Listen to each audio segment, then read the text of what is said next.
Всем привет! Мы продолжаем ретро-рубрику канала, посвященную обзорам старых масштабных моделей из моей коллекции. И сегодня я хочу вам показать довольно необычный вариант в плане окраски. И мы рассмотрим советский универсал Москвич 426 в масштабе 1:43 от производителя Агат.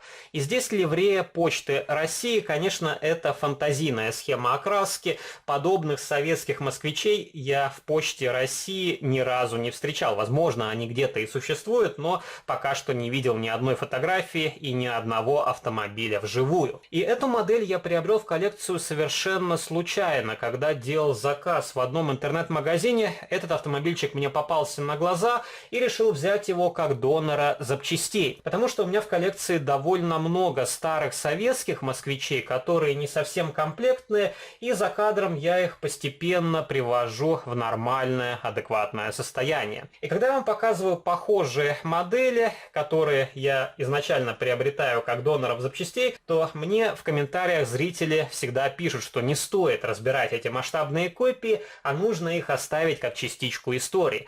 Поэтому этот экземпляр тоже, скорее всего, не пойдет под разборку, и нужно будет дальше продолжать поиски недостающих запчастей. И также есть проблема, если ремонтировать старые советские модели, то не всегда новые запчасти будут хорошо смотреться на старом варианте, потому что, например, на этом москвиче хром сделан в серебре, а на старых моделях он был желтого оттенка. Если, например, оставить старую решетку радиатора, колесные диски и поставить обычные современные бампера, они будут выделяться на фоне других деталей. И у меня также есть один москвич, который уже перекрашен, но у него не хватает переднего и заднего бампера.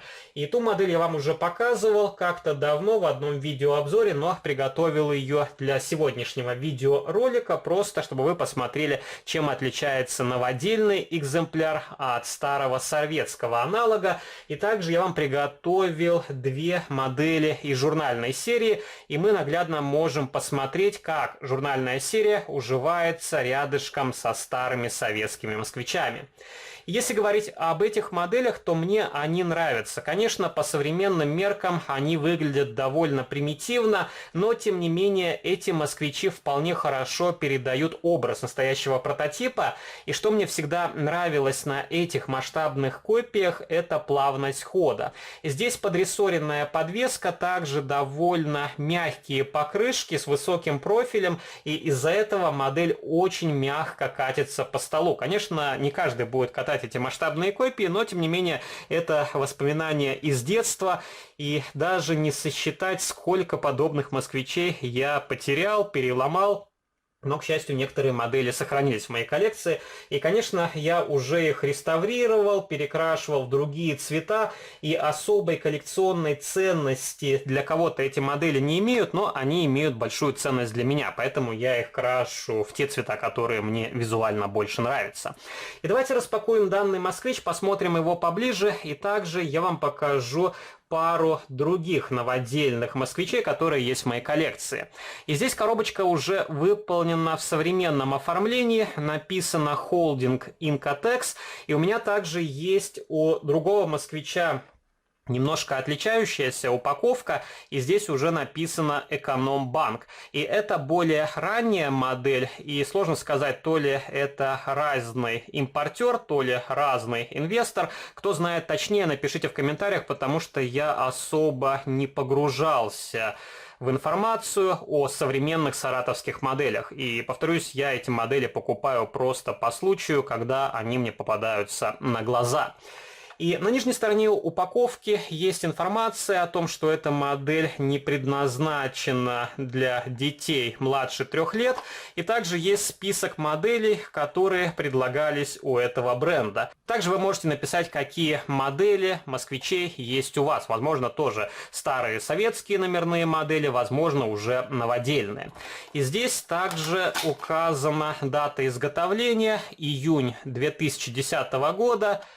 И давайте вынем модель из коробочки, посмотрим ее поближе.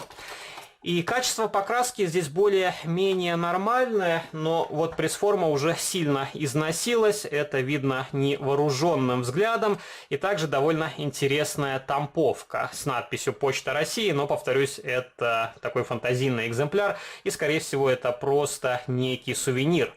И некоторые саратовские модели очень ценны, если у них есть тамповка, но я думаю, это не тот случай. И, например, если посмотреть на олимпийские варианты, у которых был мишка на капоте, то они в современных реалиях стоят в 5-6 раз дороже, чем обычная базовая модель. Но это опять же связано с тем, что людям почему-то интересна тематика Олимпиады.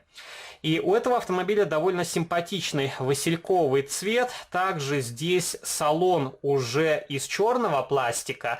На ранних советских москвичах он был белого цвета. Рулевое колесо также окрасили красной краской задние фонари, но сами огоньки нанесены не очень аккуратно.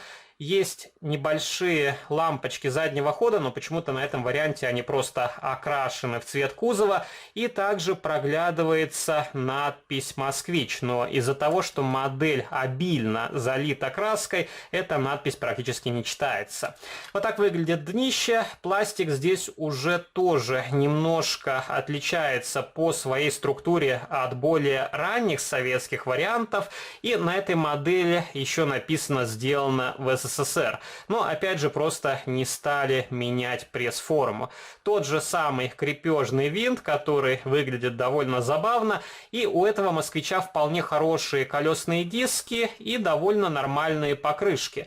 И, кстати, такую резину и колесики можно использовать при доработке журнальных моделей, потому что обычно в журнальной серии покрышки и колеса не похожи на настоящие, которые устанавливались на данных автомобилях. Ну, вот так можно посмотреть на этот москвич с разных ракурсов. И у модели открывается капот и виднеется плашка двигателя в хроме. И здесь фары круглые, 2 штуки, и на разных москвичах устанавливались, по-моему, 3 типа облицовки. Были прямоугольные фары, но они не совсем прямоугольные, но условно назовем их так. И также были 4-фарные версии, и, по-моему, у Саратова не было привязки к определенному прототипу, и я помню, в детстве я менял решеточки, потому что преимущественно у меня были автомобили с прямоугольной осветительной техникой. И давайте покажу вам еще один москвич, тоже новодельный. У него такая же коробочка, и здесь дата изготовления февраль 2010 года. И у этой модели интересно то, что колесики стоят от ВАЗ-2101, ВАЗ-2102. И вот именно в таком варианте я приобретал модель в коллекцию. Здесь никаких перестановок не делал. И у этого москвича очень красивый темно-бордовый цвет. И как раз стоит решетка радиатора с 4 фарами. А других отличий у этих масштабных копий нет. И также у саратовских москвичей отличались плашки двигателя, но здесь моторчик точно такой же, как на синем варианте. Точно такой же черный салон. И днище тоже без каких-либо изменений. Только надписи сделаны более четко. И пластик чуть-чуть отличается по тону. Здесь он немножко светлее. С такими колесиками модель тоже смотрится вполне прилично. И мне как-то в комментариях писали, что это полуфабричная сборка, или кто-то выносил некоторые детали, потом собирал масштабную копию и продавал, или особо не придавали значения, какие детали устанавливаются на эти автомобили. И давайте покажу вам милицейский вариант. И эта модель была выпущена в апреле 2006 года. И у этого автомобильчика тоже фантазийный окрас. Как вы видите, на дверках есть российский триколор. И довольно игрушечно смотрится светосигнальная балка. И это уже вариант с прямоугольной осветительной техникой. И, кстати, здесь хром еще хуже. Если вы посмотрите на решетку радиатора, то она вообще не блестит, а такое ощущение, как будто покрыта серебристой краской.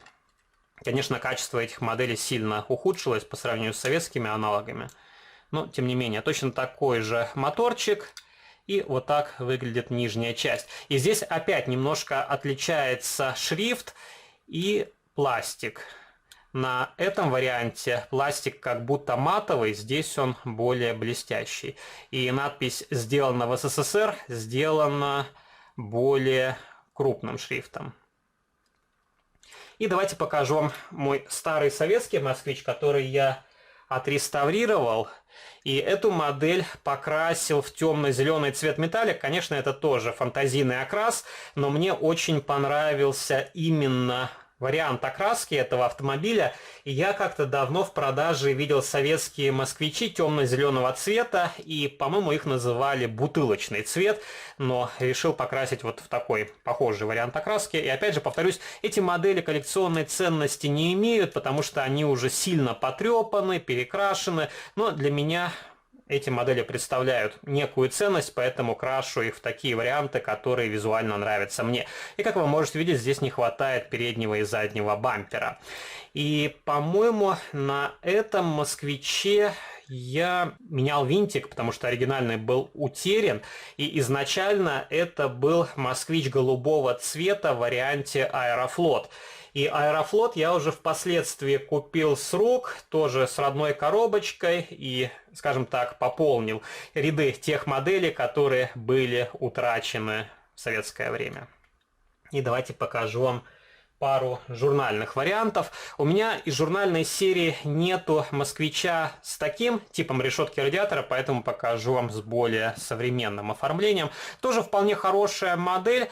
И узнается настоящий прототип, и, как вы можете видеть, модели очень похожи в плане проработки, и они будут хорошо смотреться на одной полке. Правда, у советского варианта более четко сделана расшивка, и также мне больше нравится, как спроектирован корпус. На журнальных моделях он все же имеет некоторые искажения. И покажу вам еще вариант седан из европейской журнальной серии, и у этого москвича очень красивый васильковый цвет, он похож на вариант почта, только чуть-чуть светлее.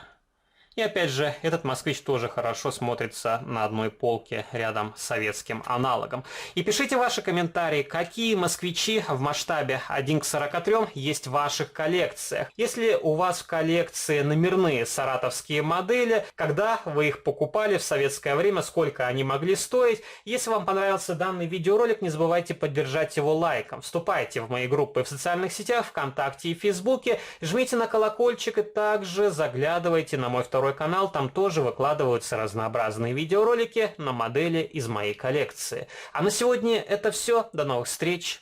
Пока.